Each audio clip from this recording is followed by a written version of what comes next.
Sœurs et frères dans le Christ, paix, joie, grâce, amour à chacun, à chacune de vous, au nom de notre Seigneur Jésus-Christ, en ce mardi de la 7e semaine du temps ordinaire.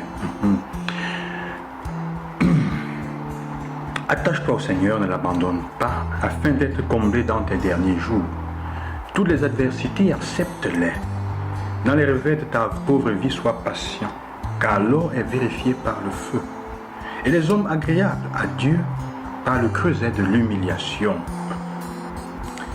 Les hommes agréables à Dieu sont vérifiés par le creuset de l'humiliation. Telles sont les paroles du livre du Ben Sira le Sage, le livre de la sagesse, qui continue en disant: dans les maladies comme dans le dénuement, aie foi en lui, mets ta confiance en lui et il te viendra en aide.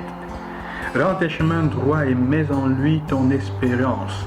Vous qui craignez le Seigneur, comptez sur sa miséricorde. Ne vous écartez pas du chemin de peur de tomber. Vous qui craignez le Seigneur, ayez confiance en lui et votre récompense ne saurait vous échapper. Et je voulais m'arrêter un instant pour faire noter cet aspect de ce livre qui dit les hommes agréables à Dieu sont passés au creuset, vérifiés au creuset de l'humiliation. Sainte Thérèse d'Avila, un jour pendant qu'elle voyageait d'un village à un autre, en visitant les communautés de ses consoeurs, son carrosse, son chat, disons comme ça, est tombé dans la boue. Elle s'est renversée dans la boue.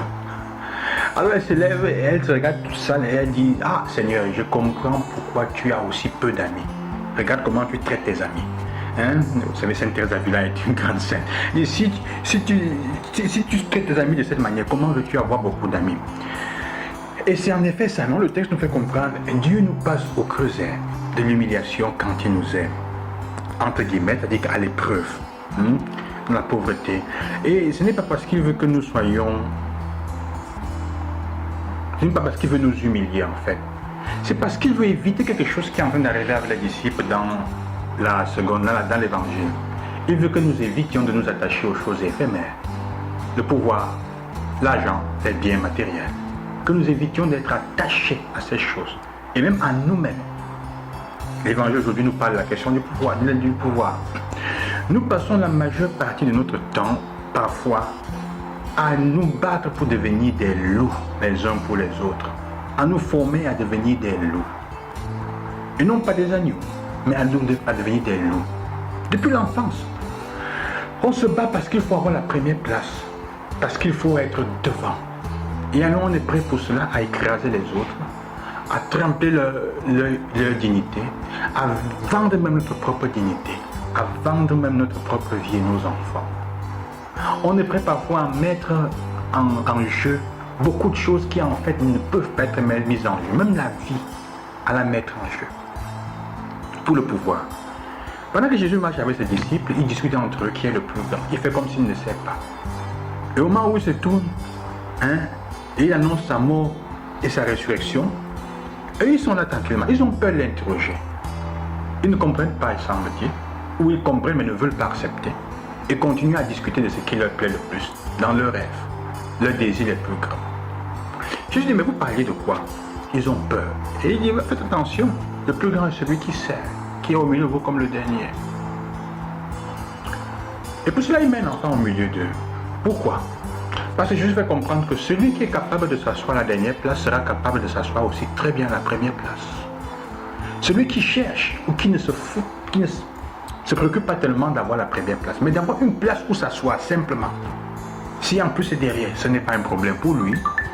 Il est bien, il n'a pas de problème. Pourquoi? Parce que l'important c'est qu'il soit dans la joie, qu'il soit heureux et content d'avoir ce qu'il a fait. Il peut s'asseoir n'importe où.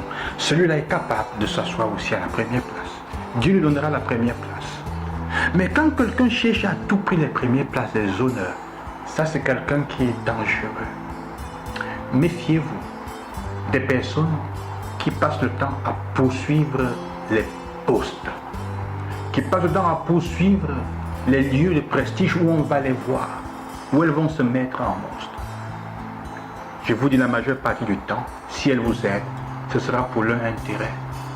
Et si vous êtes comme ça, réfléchissez et vous vous rendrez compte. La majeure partie du temps, presque toujours, si elles vous aident, ce sera parce qu'elles trouvent que vous pouvez devenir pour eux ou pour elles un escalier pour aller de l'avant.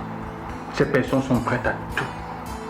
Il faut vous méfier. Si vous en avez comme ça autour de vous, faites très attention. Ce ne sont pas des personnes à qui on peut se fier facilement. Jésus dit pour ça qu'il présente un enfant comme modèle que nous puissions avoir à côté de nous. Serons-nous accepter cela? Serons-nous accepter de vivre selon le livre de la sagesse? Le serons-nous? Vous qui craignez le Seigneur, ayez confiance en lui, et votre récompense ne saurait vous échapper. Vous qui craignez le Seigneur, espérez le bonheur, la joie éternelle et la miséricorde.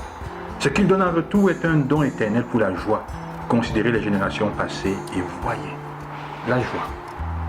Je vous bénis au nom du Seigneur, loué soit Jésus-Christ. À demain.